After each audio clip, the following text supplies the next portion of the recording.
welcome to T-Box Talk, episode 7. My name's Andrew, and today I'm going to be joined by Josh, Will, and for the first time, starting his summer internship today, Nicky Shanks joins the podcast. Nicky Shanks, how are you? Doing great. How are we doing? Happy to be here finally. Long awaited. Awesome. We're glad to have you, and we'll get into Nicky Shanks in a little bit here, but we're all excited to have him around. Today's episode, we're going to do some PGA Championship recap. Talk about our weekend, Josh's trip to Florida and Disney World. I know he's got a bunch of cool things to say about it. We're going to do some Larry David complaints from the tee. Might sneak in some tales from the golf course and then some behind the scenes at OMADA GOLF. So let's get into it, guys. Weekend roundup. Josh, returns from Florida. How's it feel? Oh, man, it feels kind of weird because it was so – when I left here, it was I think it was 90 degrees and sunny. And I got to Florida, and it was thundering, lightning, and raining. And this is after like a year of no sun in where we're from. So you took the New England conditions with you down to Florida. Dude, was that like a depressing feeling at first? You were just like, oh shit, like not like this. Yeah, I was kind of thinking in my head like, you know, this is just my luck. I mean, especially because I was missing good weather back here. But since I got back, it's funny, I didn't get sunburnt the whole week in Disney, but I got super sunburnt when we went to Boston the other day. Yep. Me and Josh took we were on these two girls from Florida. We went on a boat trip. They like rented out a booze cruise. It was incredible. It was absolutely incredible. But my favorite moment of the booze cruise comes from, I'm a big plane guy. Love planes. And we were coming back towards the city, and we were passing Logan Airport, and it was all foggy and misty, and I was like depressed because I wasn't going to get to see any planes. And then all of a sudden, I tell the boys, we're sitting on the top of the boat, I'm like, boys, I hear it. And out of nowhere, a massive FedEx freight airplane shoots right over the boat, like 100 feet above the boat. It was the sickest thing I've ever seen. It made my entire weekend. I mean, dude, it was literally like, dude, this was not just for him, this was cool. This is like one of the coolest things I've ever seen in my life. Like, let's play a clip. All right, I've got a clip of the fog, how bad it was. Yeah. You could not see beyond maybe 100 feet on all sides of the boat. And so this thing was probably 200 feet above our heads because it just happened that we were perfectly in front of the Logan landing lane, like the Logan Airport landing. Yeah. And this thing was massive, and it actually was so big, it cleared all the fog out in its jet stream. We're going to have to see that clip. I was so upset that he didn't get it on film because I was like... Well, first of all, I'm a prisoner of the moment. I was really excited that I got to see the plane, but like also like I wasn't quick enough, like because you couldn't see the plane until it was over the boat. That's how foggy it was. It was crazy, and then it just showed up out of nowhere. It was awesome. That's sick. It's like I had that same experience driving down to Warwick the other day. My buddy lives right near the airport, TF Green. Shout out TF Green. Not a great airport, but, shout out, representing Rhode Island. And it's like a plane. Literally, to get there, the road goes it's like right before the runway. So it's like the first time I was driving down there, there's a plane landing right on top of me. And I'm like drifting over into the other lane watching it. But like I look up and I'm like, I'm not the only other person doing that because everyone else in their car is watching this plane land. Damn. I used to, when I was younger, me and my dad used to go, there's this little side street right next to TF Green Airport, and we would just park the car and just watch planes land and take off for like an hour. It was awesome. We would get Iggy's Doughboys. Have you ever been there? Oh, yeah. Oh, yeah. Not a fan of Iggy's. What? There's a story. He said that was in passion. I got sick from Iggy's. Yep, see? How'd I know? What'd you get? Like right, Nicky. Calamari or something? I got the fucking doughy clam balls? Clam cakes. Yeah, is that what they're called? They shouldn't be called that because they have these little niblets of clam in them that don't even exist. It's just a big fried ball of dough. There's like a Iggy's out towards Point Judith, which is like their Gansett area. It's right next to Aunt Carrie's, though. I don't know if you guys have heard of Aunt Carrie's. It was on Diners, Drive-Ins, and I love Dives. Aunt Carrie's. Yeah, I don't know how they compete with Aunt Carrie's, like right next door. Well, did you see the new place they built? Iggy's or Aunt Carrie's? Iggy's. No, I didn't see it. It's literally the size of a hotel, dude. That's down in that area, or yeah, like a hotel in that area size, like not like a Marriott. No, that's why I haven't been down there yet. They rebuilt the whole Iggy's and they put it in a new spot, and it's unbelievable. Josh, favorite ride or experience in Disney World? He was getting really passionate with me in the car about one of the, I wonder if he's going to bring it up, but I am going to bring it up. Okay. I feel like the world needs to know, or anybody that sees this needs to know, what would be awaiting you if you were to go here. But it's weird because this time around, I would say there were a lot of things that I'd never experienced before. And my family's we're religiously Disney. So we've been to and from Universal and Disney quite a bit every year, with the exception of COVID. We missed 1 year, but we love it there, man. It's magical. And Disney Springs was one of the big shockers because I had never seen the full Disney Springs because it was under construction. And this place is bigger than even one of the parks is. So it's a whole other park, but it's all full of these really cool food and beverage experiences. So it's almost like Epcot in the drinking sense, but without all the rides and just focus on fantastic shopping and culinary experiences. So I had this place called Morimoto, biggest Japanese restaurant I've ever eaten in my life. Unbelievable meal. Had drinks and stuff around there, but the true best part of the trip by far wasn't even close. Now I went to Universal. I went to the whole park Universal. I did a bunch of new stuff there. Went to all the parks in Disney but Epcot. And by far, Rise of the Resistance in Star Wars World, it's not even a ride. It's a fucking universe, dude. It is an experience unlike anything you've ever experienced in your life because for the first time, they've created a fucking illusion that you are in Star Wars. No, you're not in Star Wars, you are Star Wars. And that's the thing about it is they brought me in so much so that at the end of the ride, I actually had a really weird emotional reaction because my entire entire fucking childhood was Star Wars and Lego Star Wars and shit like that. I'm a diehard fan, and I just I just literally had tears running down my eyes. I couldn't believe that they had accomplished what they did. It's like seeing your favorite artist in the world do something incredible. I was emotionally encapsulated, and in fact, so much so for the trip in December, we're actually going to be switching it up, and we're going to do the fucking full-on immersion experience. The one that you said is bread, and it's it's worth it. I can show you something really quickly from this Rise Resistance ride that will help you understand what I'm talking about, but I don't want to ruin it for you in case. Well, I definitely want to go. Yeah, it won't ruin it, but it's something crazy. Can I just show you real quick? You can show me. You have a clip? Insert clip here. Oh my God. That is pretty cool. Holy shit. Well, I don't have to go. That looks like the entrance to the coolest laser tag place I've ever been in my entire life. Dude, how did they even do this? You guys got to realize that ceiling. That's like a warehouse. Yeah, that ceiling is, dude, oh my God. You can't even imagine what else is on this ride. You can't even imagine. That's just the fucking walkway. That's not the ride. The ride takes place, fuck. Josh needs to go back, dude. When I picked him up, me and him, when we were driving up to Boston for the ferry thing, I picked him up when we were driving up there. He did a solid 25 minutes on the experience and how much it meant to him. And I was like, all right, I kind of have to go down there. I got to check it out. One last thing. Fucking green milk, man. Green milk? Green milk. Green blue milk. Is that an alcoholic drink? It can be. It's what do they optional. put in that, though? Is it it's not actual milk, right? Non-dairy. Rice milk and coconut milk. But, dude, when I tell you it's the best tasting thing I've ever had in my life, it is the most coveted drink in America. Shamrock shake.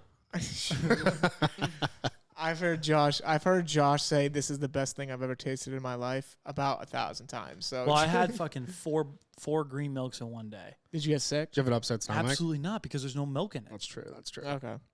Oh, dude, I love that. Will, what'd you do on this beautiful weekend? I wouldn't call it beautiful, in my opinion. I mean, the sun was out. Don't shake your head at me. Don't fucking shake your head at me.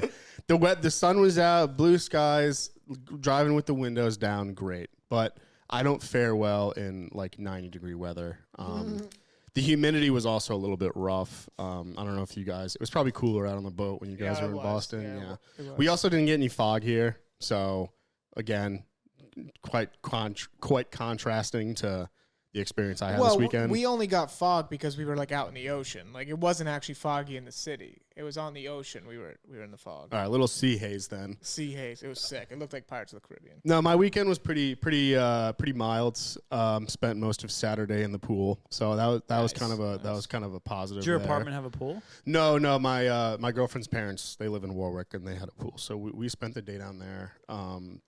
And then I'm gonna second Max Homa's tweet here after the first round or the second round of the PGA Championship that allergies can go fuck themselves because yes, they can. I have been in pain. I literally woke up this morning and my eye was crusted shut. I had to like pick my fucking eye open because of the crusted on pollen from the day before. I get everything the day after. And then no, Sunday was very chill. I'm moving next week, as you guys know. So we did some packing on Sunday, and then we went to a family party for Marissa's grandmother. So very cool. Very low key cool. weekend. Nice. Yeah, nothing crazy. It's dope. Nicky Shanks, Anthony? I think the big takeaway for me was I perfected the art of the 2-hour nap. 2 this hours. week. Oh yeah, Saturday. Walk me through it. The sun does it, as we just touched on. It really kicks the shit out of you. So Yeah, I feel that. I just got to lay my head down on the leather couch and stick to it for an hour, and then peel myself off and get back to my day. That's myself horrible. Oh yeah. That's it. I know what you're talking about, though. I fucking hate Can we certain- insert a clip of the sunburn I had on the boat, dude, after like an hour of being out there, please? Do you have it? Of course I have. Okay, insert clip here. It's fucking absurd. I wore a sun shirt in the pool, and I call it my fat guy shirt, but it's a sun shirt, so it's like 50 SPF all over, and I don't have to worry about applying sunscreen. And I'll catch some hate for it, whatever. But there's nothing better than protecting. You also your have skin. tattoos, so you don't want. That's the last thing you want to burn and get Yeah, and I'm usually good about like sunscreen application, like being good about it, being religious about it. But like when I'm in and out of water, you never really know. So I didn't want to take the risk. So. Yep. I wore that, and I had some funny comments made about me, but it's okay. I'll live through it. That's going to do it for Weekend Roundup. Guys, PGA Championship, and I just want to get this off by saying a couple weeks ago when we made our predictions and picks for the PGA Championship, I said, I wonder if one of us will get it right. Like, who knows? And Josh, I'm going to need you to fork over the $100, please. I want to know this is fucking real. Okay. Just give it a little crinkle in the mic. There you go. There it This is a very real $100 bill, and I'm fucking giving it to this little douchebag for calling the easiest fucking win. He actually owes me half of that because he picked Justin Thomas because I picked one of his guys. Correct. So just want to say I am the best golf sharp out there. It's easy. Follow my picks. I'll make you money. Justin Thomas wins the 2022 PGA Championship, and your boy's $100 richer. You know what's funny? I wouldn't even know that because I was watching Tiger Woods fucking at plus 27 while he was finishing out for the victory. Yeah, dude. I thought it was so funny, dude. Like Saturday, me and Josh, like we had seen it on the TV. It's like it kept showing Tiger. He was like 17 strokes back, and they were still showing him. And I was like, We didn't what even the know who fuck was in is the lead Jesus because they Christ? were just showing 7. They kept, dude. He was like he hit a ball out of his sand bunker into a fucking lake or something, Yeah. and like they literally showed it instead of who was They've in the always lead. got a Tiger cam. Yeah. I know, but like He I didn't didn't see even- anything. Like I didn't even Yeah. see there was like a leader cam or anything like that. I was just watching. Well, at Tiger that Woods. time, I don't think the leader had even teed off, but they kept just the whole full coverage was on Tiger, who actually had to withdraw because, I mean, I like that he withdrew because he was so out of it, but like, it is what it is. Yeah, I mean,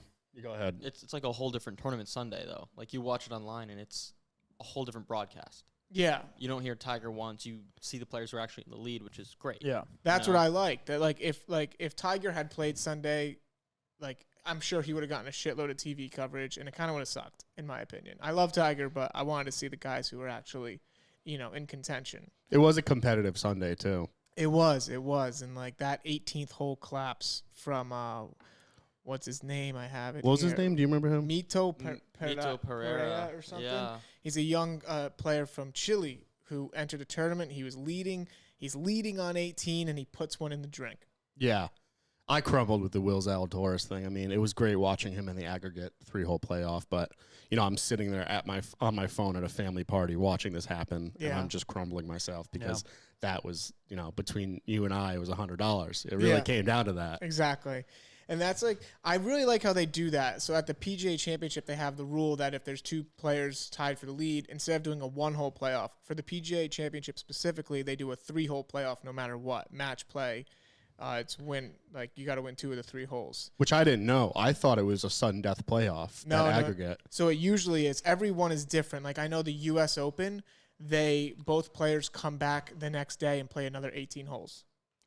Gotcha. So like every tournament does it a little bit differently. So for this one, so what happens, Pereira, he freaking puts one in the water for no reason. He had the lead. He's up 1 stroke. And he takes the driver out and he puts off a pathetic, actually I don't want to hate on him. He tried to hit like a stinger drive. Yeah.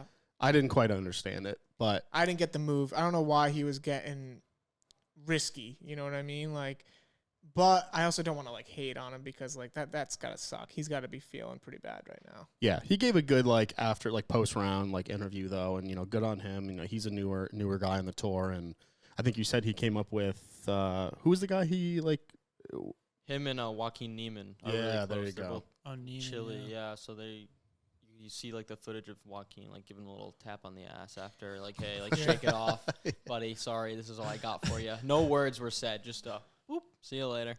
Yeah, I mean, what do you even say to that guy? Yeah. Because it's not like he dropped from 1st to 2nd. He dropped from 1st to 3rd, and he didn't even get to play in the playoff hole because he was out. Well over $1 million gone. Oh yeah, I think it was it was over $1 million Yeah. swing, which sucks. I mean, but he comes tied for 3rd.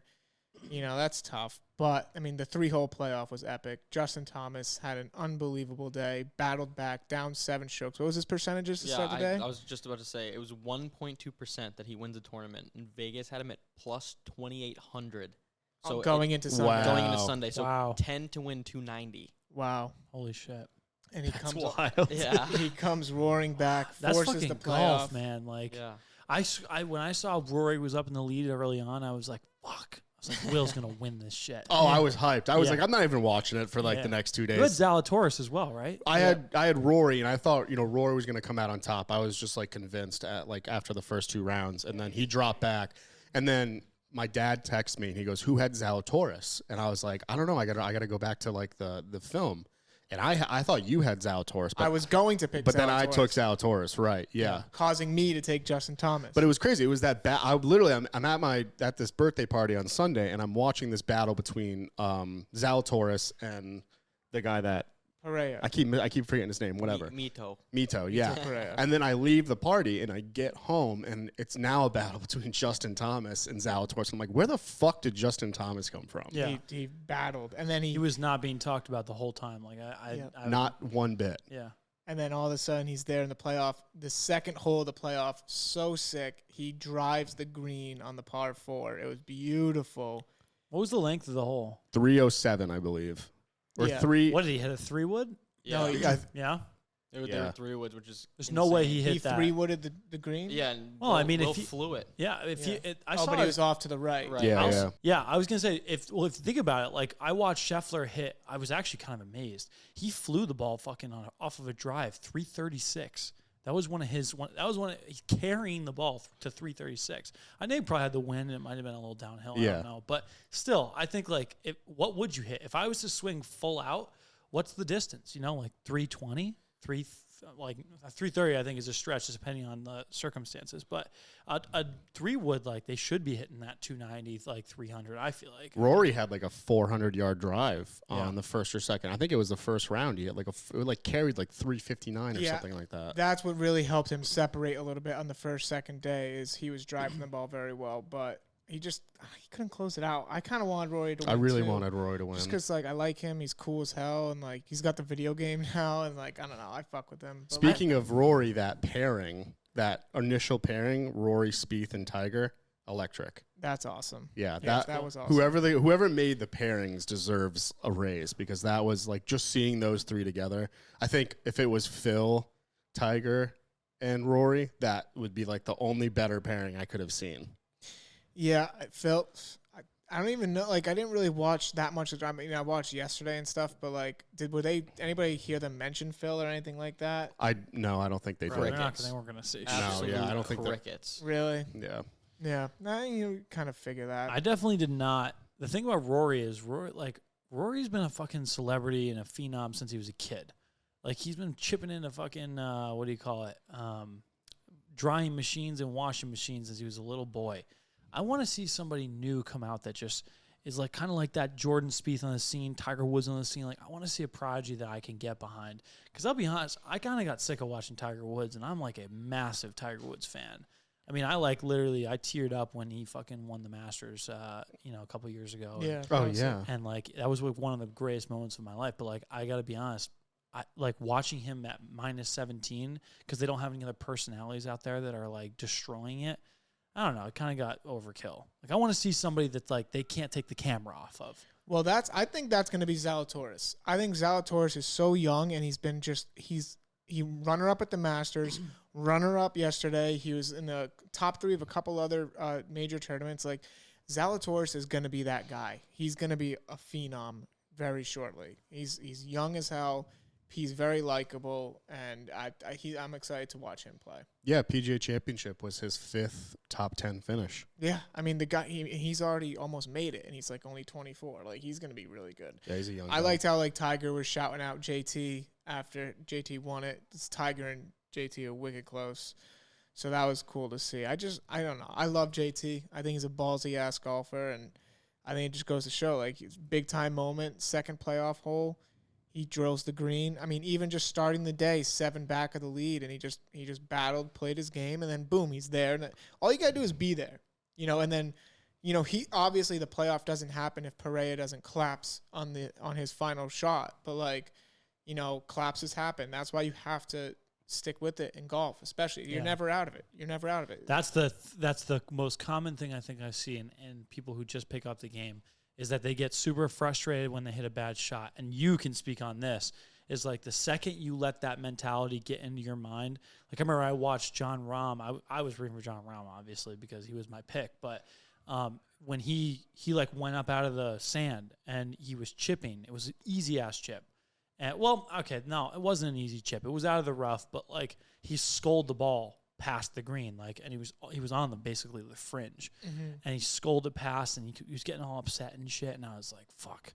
Like, remember what I said back in the last podcast too about him, is that he can go either way. If he's playing really good, like energy, he rides the high, and then he becomes super lethal. But if he can go the other way too, because he's a high-low player instead of like an even keel player. Like somebody that's just got ice in their... Like, I feel like Brooks Koepka is a very even-keeled player. He just tries to perform constantly.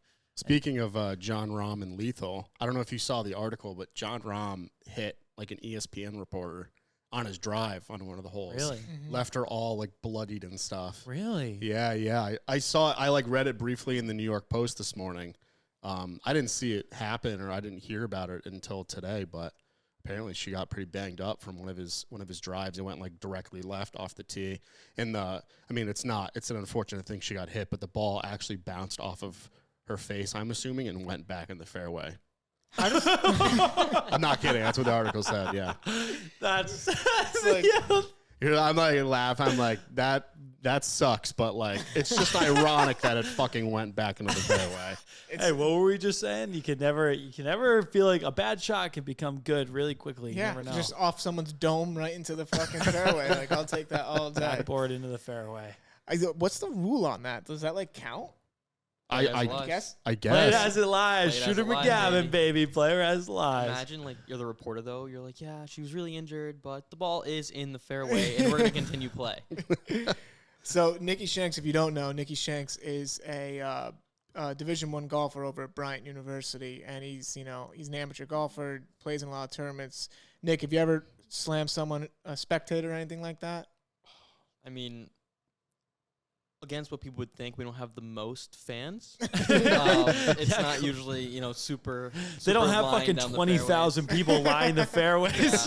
Yeah, I mean, the occasional golf cart from a coach always gives a great bounce back. Okay. Because usually, coaches will be in the golf carts during our tournaments, so they'll be down kind of the sides of the fairways, and you use them to your advantage, definitely. So you know. Have you ever seen somebody have a fucking meltdown out there? Oh yeah. Really? Oh, it's awesome.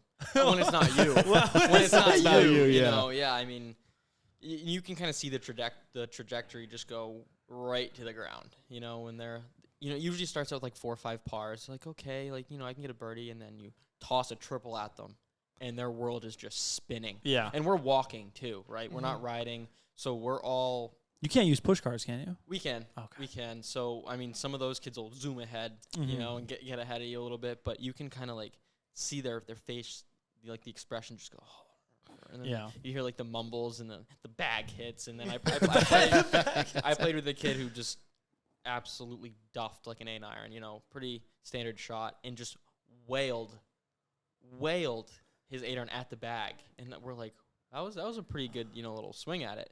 And he pulls out his driver in half. Oh. It gets better. And Instant karma. We're all like, oh, my God. Like, that's crazy. He's like, all right, I have to hit the 3-wood. Pulls out the 3-wood in half. Oh, my God. Right? Middle of the tournament or like a practice? It was in the practice round, thankfully. Okay. But he had to scramble to find clubs for the next day. I was going to say, where the hell was he going to So he ended up using the pros clubs at the course. So that'll throw you for a loop as it is, not feeling comfortable. But it ended up being driver, 3-wood, and putter. Did he walk out the next day and fucking shoot 10 under? No. Just no. I'll just leave it at no. Let your imagination go a little bit, but it wasn't. But that's the thing is, it's all about the mental fortitude that you have, dude. You can't let those like one bad swing get in your head, because you could be under a tree or in a ditch somewhere, but you hit a ball off a tree and it fucking flies at the hole, and you know you're putting for birdie from 5 feet out. It's like one of those games where you just gotta mentally stay in it, you know? Yeah. Yep. That's golf, man. That's crazy. Another thing people were complaining about at the PGA Championship was beer prices. And I get it. Like, I understand complaining about it, but like if you're going to go to an event like that, like I don't think you should be that surprised when you get absolutely banged with the beer prices. What was the cost?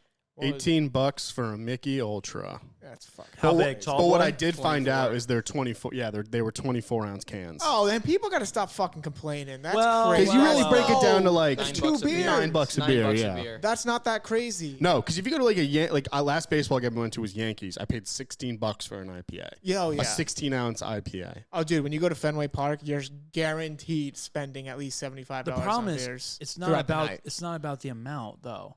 It's the fact that if I have 24 ounces of beer, why not charge me 9 for 12 so that I can come back and get a fresh beer, and the fucking bottom half of that tall boy isn't gross and disgusting. Okay, so I actually completely agree with you there. You're going to pay $18 for one beer, and then like the second beer, basically, which is the bottom half of the tall boy, is going to be nasty because you've just been holding it in your hands for 3 hours out straight. in like the 90-degree sun, walking around. What was it, like 100 degrees where they were playing? Like where? Yeah, they were in Oklahoma. I gotta assume it's pretty warm down there. I know. I think one of the days was a little chilly, but I know like yesterday it looked hot as fuck. But like non-event for tall boys, in my personal opinion. I mean, also, like if you get a 12-ouncer, like you don't have to make it $9. You can make the 12-ouncer $10. Yeah, you can upsell it a little bit. Okay, we're getting into marketing now, but yeah, but I mean, like you're right. Like I'm not spending. Like I know I'm shitting on the complainers for complaining about it, but I don't like the tall boy beers at sporting events. You fucking hypocrite, Kaluchi. I am a hypocrite. What I was actually more surprised with is that the beer was $18, but if you wanted like a cocktail, it was $19. So what's the move that you're making with a $1 difference? Well, how big are the cocktails? I don't know. They're probably watered down as shit, in my opinion. So I'm going. I think I'm gonna go beer.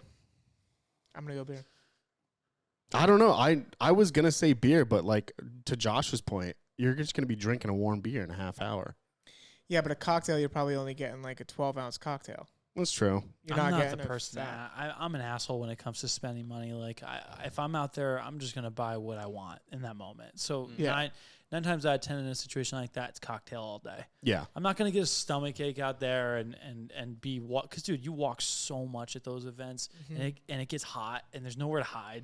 You know, like there's no like AC indoor or anything like that. And you're out there, think about how long, you know, it's not one round of golf, it's the full day of, you know, start to finish. So you get tired, fuck all that. Just buy what you want. I mean, the new bar minimum trend, right? If they have like a $9 beer, make the minimum 10 that you can spend. That's true. I've seen that go crazy. I hate when they do Lately, that. It's I so know. annoying. Make you buy 2 beers. Right, and the minimum's more than you can take at once, really, anyways, without it getting warm. Yeah, but my whole thing is if you go with a cocktail, you're kind of at the will of the bartender because, like, for example, going back to the boat, my first drink, I wanted to do a little, like, rum punch drink, right? I like the little fruity drinks. I'm all about it. Like, give me pineapple juice, give Skinny me cranberry can. juice. Yeah, give me everything, dude. Like, I love that stuff. And the first drink she made me was so gasoline, and I was like, oh, my God. Like, I want to, like, casually sip on this. I don't want to be, like, drinking gas, So, like, I had one more. I was like, I'm switching to beer. Because, like, then the second one was, like, way not enough booze. So it's like you've got to find that happy medium. And so that's why sometimes just going beer is easier, in my opinion. But, yeah. I was also paying, like, $13-$14 for a cocktail on the boat. So, and I can't even imagine. I those events like that, they don't want the patrons getting, like, absolutely slammed. So at the golf tournaments, they're probably watering down those drinks pretty significantly, if I had to guess. Kaluch, what are you going to spend your $100 on? Well, technically, I already spent it, and I'll tell you why. Saturday after the boat, me and Josh and a couple friends were watching the Celtics game, and I just kept re-upping my bets on the Celtics, and they lost. So the money's already gone. What do you mean? Well, what are you going to put that towards your bets? I already lost the $100. I knew I won. I already lost $100. You didn't know that you had it then, so what? Are you I'm just just telling replacing myself. He didn't even that. know he had it this morning when I walked in. I had to remind him that Justin Thomas fucking won. No, I knew he won. I didn't know I had him. This little Listen, I'm bastard, just trying to dude. justify myself losing $100 on the Celtics. But what am I going to spend it on? Well, I got a new car, so that might go towards my new car payment. car payment. Yeah, Car and payment. That's fucking it's a lame, little- dude. Well, That's at least a productive use of the money. Yeah, I mean, but what he should do is take that right down to Red and Twin have a River. little date with Destiny. That's what I think. I could do that. Yeah, speaking of which, I'll make a long story short. Actually, you know what? I'll save it for LD for the T because I got issues. I got really big issues. Anyone else have any golf-related news? None. None. PGA Championship was fun. Epic comeback by Justin Thomas.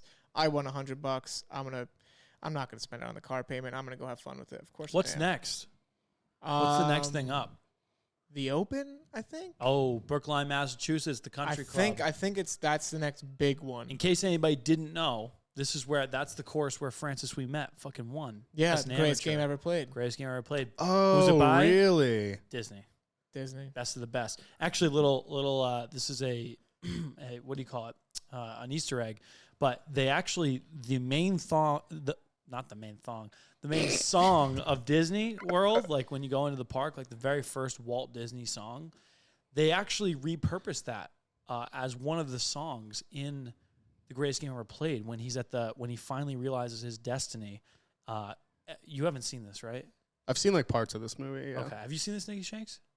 No? It's a great movie. No. Holy shit, dude. I need to figured watch you it. would have seen this Yeah, as a yeah. golfer. I don't know. Watch this if you can, dude, because I'm a fraud. you don't have Disney Plus, do you? No. Ah, fuck. I'm even more of a fraud now. I'm on my way out. That's why they put me near the door. Jeez. So, yeah, it's cool. Nobody really knows what the fuck I'm talking about right now, I guess. But So the music from the movie is used in the park, like as the park entrance. yes, Very cool. it is Very fucking cool. awesome. So when I watch the movie, it'll be like I'm at the park too. Kinda, Kinda. but not really because Yeah. it's like it's very subtle. They changed it for the How's movie. Avatar World? That's the one thing I haven't seen yet.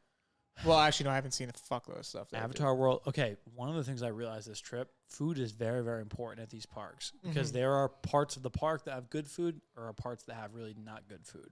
And Avatar World happens to be one of the best spots of food that you can get. That's one cool thing about them. Also very vegan friendly. In addition, Avatar World is exactly that. It's a world. It's like the structures there never fucking make sense. And that's what the magic of Disney World is that it just doesn't make any sense how they can do what they do. And there was one point where dude, you wanted some really cool experience. And it's weird how I've been picking up new things. When I was there at Avatar World, we got stuck at night and How do you get stuck? What do you mean you get stuck? Right, so we got off the ride. We waited in line for Flight of Passage, which is this big wall of you're riding one of the dinosaurs in the movie. Okay. And it's fucking awesome. Really cool. But get off the ride, it's fucking pouring. Oh, yeah. Lightning too, the whole thing. So I take my shirt off and I run to the nearest spot, try to keep it dry. We get to a restaurant, and there's literally a group of maybe like 100 of us at this restaurant, and the whole rest of the park is gone, right? But it's thundering, lightning, and raining, and because it's Avatar World, it looked like we were in fucking Jurassic World. And there was a T-Rex that was about to come out of the fucking woods. That's so and sick. I think I have some videos of it too. You can put it in if you want, but it was fucking cool, man. That's the thing with Disney. If you go, like, one moment it'll be sunny, and then it'll be thunder and lightning, and everybody shelters inside like one of the stores or the restaurants, and then like 5 minutes later it's sunny again. It's like it's wild. Yeah. It's wild. You also, every time we go there, there's something different you can experience. If you see the park during the day, it looks very different than at night, or especially different during fucking rain and thunderstorms, and you just create new experiences. And there's always something new. Velocicoaster, How was it? best roller coaster in the world. Wow. There's no, as far as roller coaster, zero immersion. So I don't really give a fuck about it anymore because I'm all in on the escape. But the roller coaster was fucking unbelievable. Smooth. Dude, you're literally, when it goes into its spirals and shit, the speed of that fucking ride throws you into your seat. Like, but so smooth because they don't go like, you know the Hulk? You ever ride the Hulk? Yeah, It goes, of course. oh, poof. This one goes like, Good impression. Hagrid and this ride, they start at like a slower pace and then they fucking go. And it's sick. this very smooth, fast speed. And when you're in the spirals, you're falling out of the seat. And you're like looking down and you're dead if you fall out. So it's fun. That's sick. All right, that's gonna wrap up the golf talk for this week's episode, and we're gonna go into our LD from the tee, Larry David from the tee. So any complaints going on, anything like that, I'm gonna start off, and I kind of alluded to it earlier. My car exploded on me. I've been driving the same car for 8 years since I was 16, and so it was last Friday or something like that. I'm driving on the highway, boom, whole steering wheel and everything locks up. Every light under the sun in my car goes off. Baking sun. It was the hottest day of the year so far. It's like 85 degrees. I'm sitting in the baking sun in my, I have black leather seats and all that stuff. I'm sitting there for an hour and 45 minutes melting away in my car because my car won't even turn on because the whole engine seized up. And I thought I was going to die. Not only am I on the side of the highway, but I'm also just melting in my car. I have no water, nothing. Hour, 45 minutes just sitting because I can't get out of the car. If I get out of the car, I die because I get hit by a car. So I'm like sitting there like, oh, this is just miserable. And then, so my complaint comes.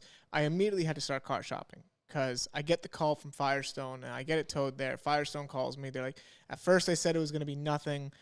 They said it was just like a belt issue or something. I was like, okay, cool. I have a little more time left in my car because I knew it was coming. And then he calls me the next day. He's like, yo, bro, you got to take this to a scrapyard. This thing's gone. I'm sitting there like, the fuck did you just say to me? Like, my car's gone? Like, no. Like, no way. Like, this can't be happening right now. So all of a sudden, I have no car, and I have to start going car shopping. Long story short, I go the next day. I try to do it, like, without any help, like, or any guidance. And they make it fucking hard, man. They make it fucking hard to get brutal. A car. Like, you go in there, you get a salesman sits you down, and he just pretty much tells you how fucked you are. Because, like, especially today's market with used cars, it's, like, crazy. And, like, they have nothing on the lots. And it's, like, and I'm just sitting there, like, here's what I want. And they're like, well, we don't have anything like that. We don't have anything in your budget, nothing like that. And then they try to, like, rope you into all these other decisions. And I'm sitting there, like, I have no, like, it's almost as if, like, if you don't know what you're doing, they know you don't know what you're doing. And they take advantage of you instantly. And that's my complaint, man. It's like just having to shop for a car is so, it's tough. I didn't realize how hard it was going to be. And luckily, went down to Tasca in shout out Tasca Woonsocket. Tom helped me out. I told him what I wanted. He was so easy the whole way and made it so less stressful. So I'm in a new car now. I'm excited. And but going by myself, I was fucked. And not knowing anything, it sucked.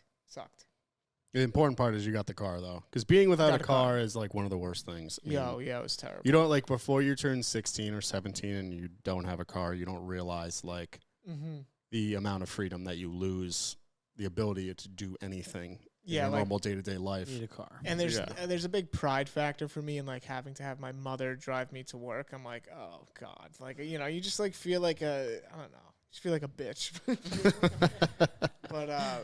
But I got it all figured out. But just the whole process is so stressful and it sucks. And thank God for Tom over at Tasca, because I would have been Tom at Tasca. Tom at Tasca. Shout out Tom. Shout out Tom. Anyone else got a complaint? I got one. Let's hear it. This one I had to write down over the weekend. Again, it was like another 11 p.m. idea. But I'm as you know, I'm moving soon, and so where I'm moving, there's a grocery store like within walking distance. So I'm like, this is great. Like I'm just gonna start going to this one now and get used to the grocery store. But that's kind of where my Larry David complaint stems from, is going to a new grocery store after you've been going to the same one for 1 or 2 years. So it doesn't make sense for me to like drive 15 or 20 minutes more now to go to a different grocery store if I have this one walking distance. So moral of the story is I get massive, I don't know, I'm going to call it grocery store anxiety. Going into a new grocery store and trying to shop for all my normal things when they're in a different place. And then it takes you twice as long to get your grocery shopping done. And then you leave the store all flustered because you think you forgot something. And lo and behold, that day last week when I went to go shopping at the Shaw's near my new place, I forgot olive oil. And I couldn't make hash browns for breakfast the next day. Now that like you say it, I totally understand that, because like I always go to the same exact grocery store no matter what, and I know where literally everything is. Like I have a list. I'm like, here's what I need, and I'm out within 10 minutes. Bang, I'm yeah. not that guy, dude. Well, you're a big browser. I'm a browser. You're a browser. I also sometimes the time that I'll actually get up and get out to go to the store, I'm typically hungry. So when I do go into the store, like I always overspend. Dude. Yeah. It's like the worst time to go to a grocery store is when you're hungry. Always. But it's the most enjoyable time. Or if you've had a couple drinks and, it's time to go grocery shopping. That also leads to unnecessary purchases. Or if you're baked or something. You just go in there. That's tough. No, I literally, like, me and Josh just went grocery shopping for the office for a little bit, and he just starts, I see him in the freezer aisle. He found all, like, the like, one meal things. What are they? Yeah, this pre-made meal things. Power bowls. And Josh just went off. Yeah, he went off. I'm going to love you. That was a streamlined purchase, though. Yeah, you were fast with it. I knew what I was going to get when I walked into the store in that time. It's when I go in there and I get for like a cookout or something and I just buy the store. But well, you're also a big over-preparer, but I appreciate that about you, because like whenever we have a cookout with friends, Josh always like, to have not enough stuff is detrimental. You can't come back from that. But to have too much stuff, that's okay. You have leftovers. Also a good variety of stuff at a cookout. Yeah. Options for everyone. Yeah. Yep. Yeah. Josh always makes sure he takes care of everybody because he loves to cook and he wants everybody to be happy with it. But I can't. Yeah, there's nothing worse than cooking a meal and people don't like your food. Fucking hate that feeling, man. So Will doesn't like going to a new grocery store. I actually have a fucking great one. Let's hear it. I think you guys are going to get real passionate. I got 3 people here that need to feel passionate about this. All right. Hit me. This is something that happens all the time, and it's when you're on the golf course and you're fucking playing fine, everything is going good, and there's nothing you can do differently than what you're doing, and you're just going about your day or enjoying your round, and all of a sudden you get fucking you get Farmer Jenkins, dude, in the little Ranger cart that comes around and just comes up to you, and like, even though there's nobody behind you, goes, well, guys, thanks so much for everything, but just going to need you to, I don't know what voice That's the perfect voice. Yeah. I know what you're doing. Do you guys think that you could just speed up a little bit? Like, we want to keep things moving on the golf course, and we would appreciate that. That was a big sigh, Will. That was a big sigh. I actually saw Will almost kill a man over that. Yeah, that's why I'm sighing. I haven't had many, like, run-ins with Rangers where it, like, just pissed me off, but we were playing the other day, and I'm not going to name the golf course, but we were playing the other day, and we're on 8, and the Ranger comes up to me and he goes, "Hey, can you guys speed it up?" And I'm like, there's no one waiting on us. And I'm like, he's like, "Yeah, well, you got a hole and a half in front of you." I'm like, that's because there was a hole and a half in front of us when we teed off. Yeah. And he's not getting it. He's not fucking getting it. No. And I'm like, he's still going at it. He's like, yeah, well, I need you guys to speed up. There's holes in front of me. I'm like, no one teed off in front of us. It's not our job to speed up for you guys. No, and he pissed me off so bad that I skipped 9 and went to 10. Yeah. I didn't even play. You guys played 9. I skipped 9 and went to 10. Yeah. Because I'm like, I don't want Farm Man Jenkins following me around all day. It's really, the name is actually, I botched the name. It's really Ranger Rick. Ranger Rick. Yeah, Ranger fucking Rick. That fucking works better. Don't ever be a Ranger goddamn Rick. No. Don't be it. Ranger Rick. I understand it if the course is like backed up, but like, for example, like this instance and like the instances that you're talking about when literally it changes nothing. You coming up, first of all, you coming up and confronting us about it only going to slow us down more because now we're going to be upset and flustered. But you've also stopped us for 5-10 minutes. And we just had a 5-minute conversation about how we're a hole and a half behind, even though we were below pace that day too, which I would also like to call out. Yeah. I don't know, man. I hate that shit. I totally agree with you. You don't think Dave is that kind of Ranger, do you? Not at all. Not at all. For the people that don't know, Will's dad has taken a retirement job as a Ranger. Ranger starter, yeah. He like spends the first half of the day like as a starter. Ranger Dave is probably the kind of guy that we need to get the Ranger Ricks on board with. You know what I mean? He should start a Ranger teaching class. Yeah. And he's got to be Ranger. He's the Ranger. Fucking, I don't even know. He's the Super Ranger. Yeah. A lot of my friends call him Super Dave, so he's the Super Ranger now. Yeah. And you can have like a Ranger license, and when it gets revoked for incidents like we've talked about, you have to go to class. He's the cool Ranger. You have to get corrected. Well, he also was a lawyer, so we could call it Ranger Court. Ranger Court, yeah. Ranger Court is where Dave, the Supreme Court Justice, sits there and judges all the Ranger Ricks out there that are fucking with us on the course. It'll be like Caught in Providence, like that show, but it's just Dave sitting on the stand. Or we could just we could go to Parliament.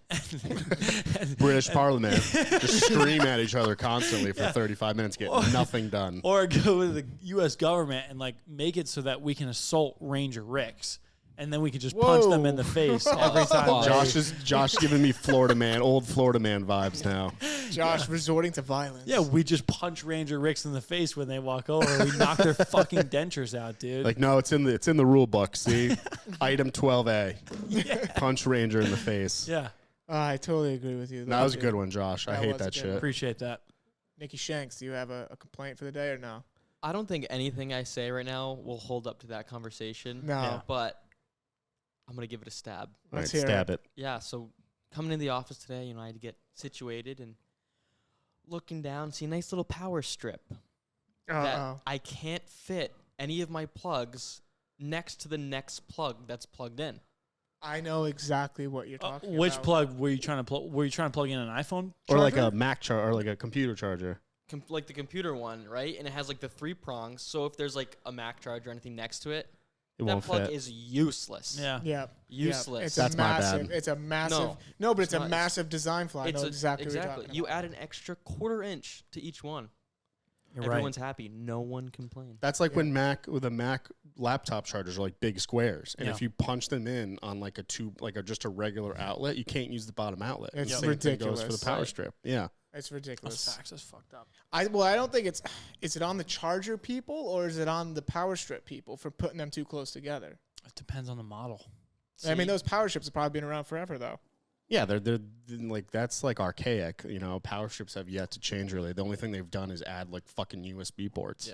Yeah. I'm trying to think how something wouldn't fit though. Is it if the strip is like this length? Is the 2 prongs going in like this way or this way? Well, it depends on the design. Either What's way, the one out there? They're up and down wise. Like length? Like long way. Oh, that's why. What the fuck are they thinking? That's on the power strip company, dude. It should Yeah. always, you should be able to put something in sideways instead of vertical. That doesn't make any sense. Depending on the charger shape, it still could not fit. Yeah, Right. all Yeah, the he's things saying, I like, have plugged in over there. Where the prongs come out of the charger, he's saying that is too wide and Right. it won't fit next to another plugged-in thing. All Apple products are Too big. done. I Yeah. bet you Apple is making some type of. Does Apple make a power strip? And that's what they're getting at. That shit's hope so. below Yeah, them, but dude. They it's- don't I do don't that. know. I don't do Apple that. make They leave anything. that to the peasants. Dude, let's not forget that they took out the aux cord and then sold the little dongle cord thing to plug in an aux to your iPhone. You Yeah. remember that? Yeah. And now there's not even. And they a sell them thing. for like $40. Yeah, now there's nothing to You know plug what's it fine into. though?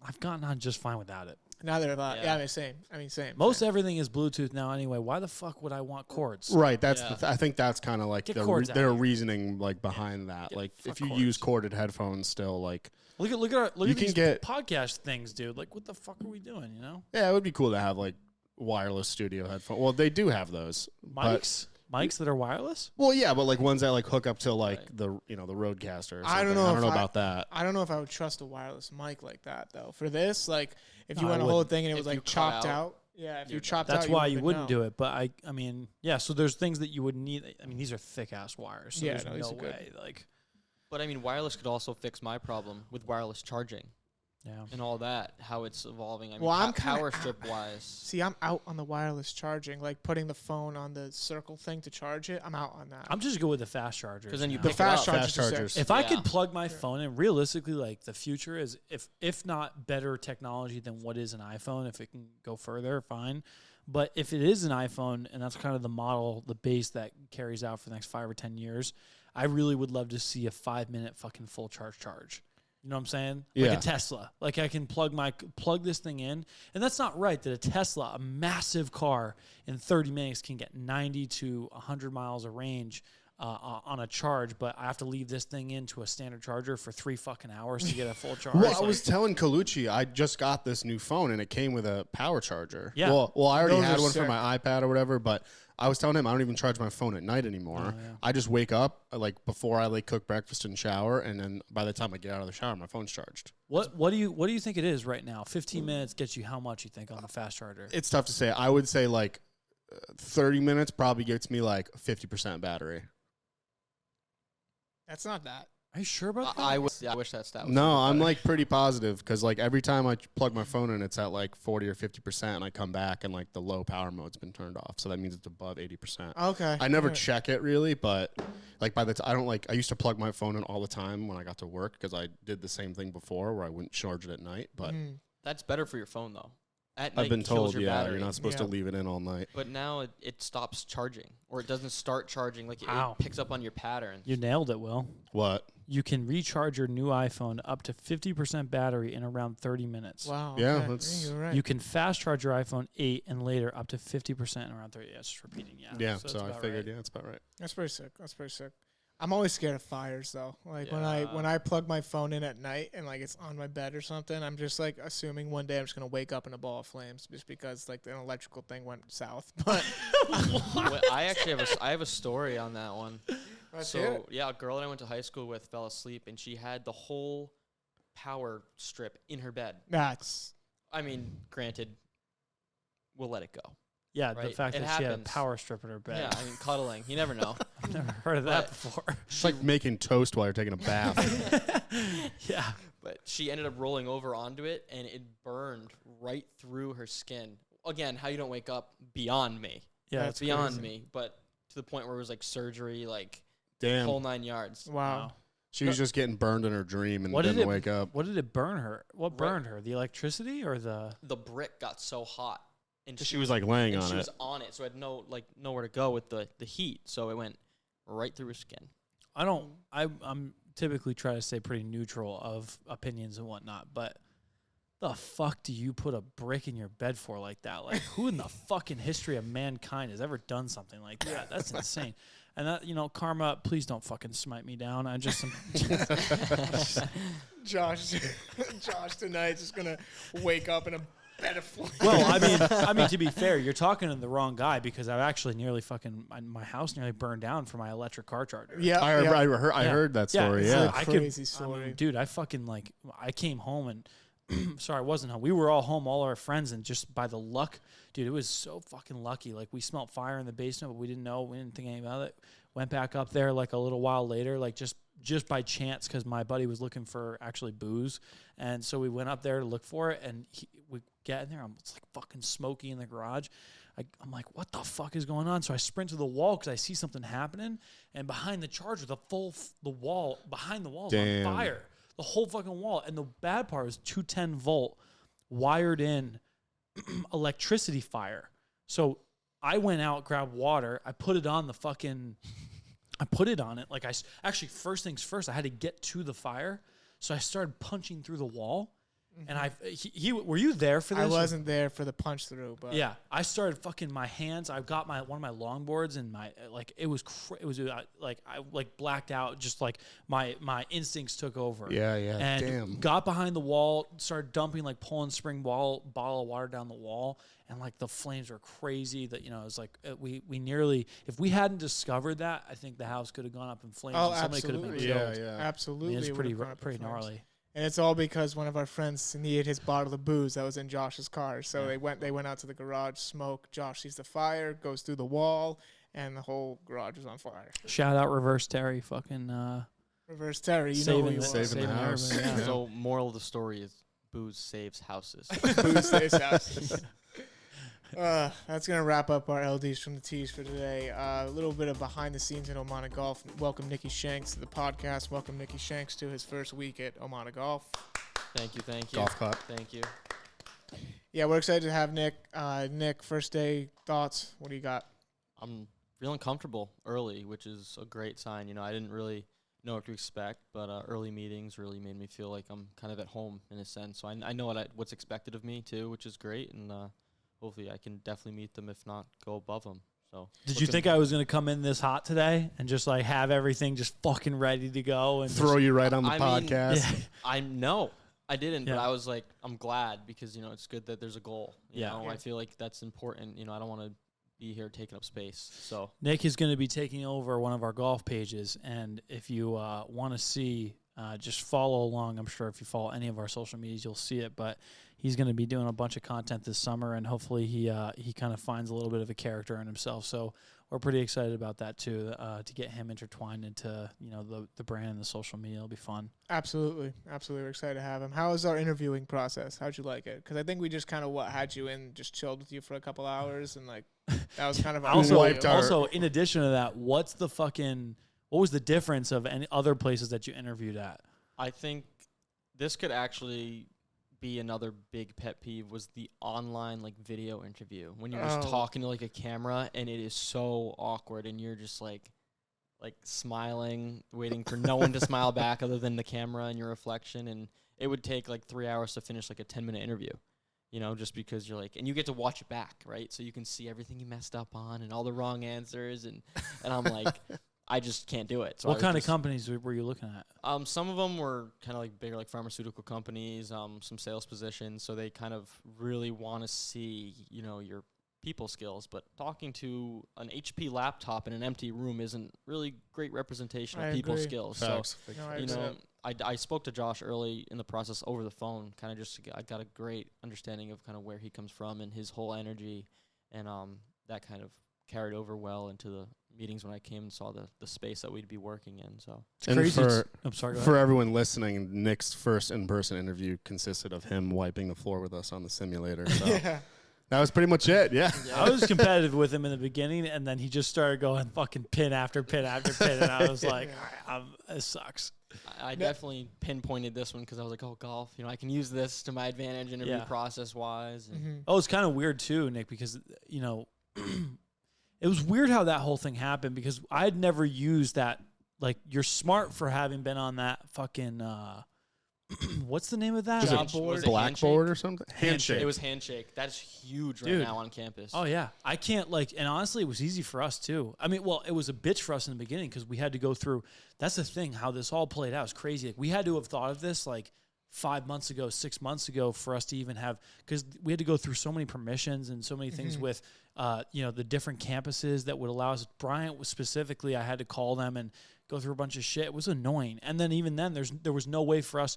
We actually were not able to communicate with students. There was no, there has to be some level. I don't know how you even gain more trust on that. They can reach out to us, but we can't reach out to them. So there was really no market. I wasn't able to really market the position. And surely, we didn't get any other golfers. So, I think it was a clear decision for us when he came in and was able to play, in the simulator and also just comfortable in front of the camera and doing Just some stuff. hanging out. Joe, That's, yeah. That's what I was looking for on my side. I was like, I just want someone who's not going to be like a brick in here, Yeah. just It's funny. Yeah. Even day one, you've already seen now. I mean, it's not like I'm some fucking I'm sure other companies do it differently than us, but for me to like walk in and show you a bunch of new products and be like, oh yeah, we're gonna make this shit. Like that's. I was waiting for you to be like, okay, Nick, this is yours. I was gonna be like, see you guys in a few weeks, maybe. Yeah. No, I mean it's definitely good too, and I feel like you guys might have had an advantage not going through the university just because the pool of applicants is so different, right? You're only seeing what's at that school and what the school wants you to see. Yeah. So I mean, someone like me who doesn't have maybe as much experience, corporate quote unquote, and doesn't have a great resume to back that up, wouldn't fit this role as well as someone with a golf background, which you're not going to showcase on a resume. Right. True. As Yeah. much. So I feel Right. like my own independent searches for internships were really where I got kind of the bread and butter of what I was looking I'm for. trying to think too. I mean, I DM'd you on LinkedIn. Like Yeah. that's how this Yeah. happened. LinkedIn. Yeah. You should have handshake. seen it, dude. Oh my god, Was it a this great kid DM? still amazes me. Like I feel like he was like the blessing that. Actually, so was he. Fucking A. Dude, it's So was so Nick. fucking wild. Like Oh, thanks. So it's only day one. So nice. the story of how he fucking quit his job and he rolled in and we were in a 15 by 15 room and dude, tensions were high and we lost half the team like a month later after he joined and like it still stuck it out. Why'd you hit up Josh on LinkedIn, Will? Well, I saw the job for the videographer on LinkedIn. It was for OMADA Golf, right? Yeah, and I applied to it, but I'm like, I checked out Josh's profile, and I'm like, I'm just gonna DM this dude. I mean, like, what? I was like, I saw golf and I saw video, and I'm like, those are my two favorite things in the world. So I'm gonna slide in this guy's DMs real quick. Yeah. And that was June 2nd, almost a year ago. I mean, you rolled in. That's the thing that people don't. Hey, here's a little lesson for you or anybody out there that's like just trying to understand a little bit more about business. And I'm not corporate, but I do understand. The way business and humans work and relationships work is when you take that extra step that the other person doesn't take, and you reach out and you communicate and use your fucking voice and don't be afraid of the confrontation of actually having to go in and personally talk. That is who ends up winning. The people that, and when Andrew makes phone calls on customer service and shit like that, we end up winning customers over because there's somebody answering the phone because we're not afraid to do customer service, Don't ever be afraid of that. Get on the phone with people. Reach out to them. We reach out to people all the time who are way too big for our brand, and we get responses all the time. And now we're even working with some of the biggest fucking influencers in golf. It's been a year. It's been 1 year. We have one core hero product right now. Just fucking wait. Just wait.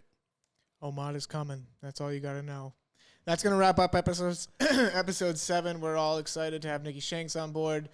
Check out OMADA Golf on Instagram, YouTube for the full video podcast. Check out T-Box Talk Pod on Instagram and on TikTok for some podcast clips as well as some just, funny meme stuff. We post great content everywhere. Thank you so much for listening. Nicky Shanks, great job on your first podcast. We'll see everyone next week. Oh, and one last thing. last thing. Still fuck Colucci's coding class. And still, fuck Yahtzee. No. Fuck Yahtzee. Yahtzee's It's the the worst greatest game in the world. You're a 50-year-old man. You know that? My headphones are off. You're a 50-year-old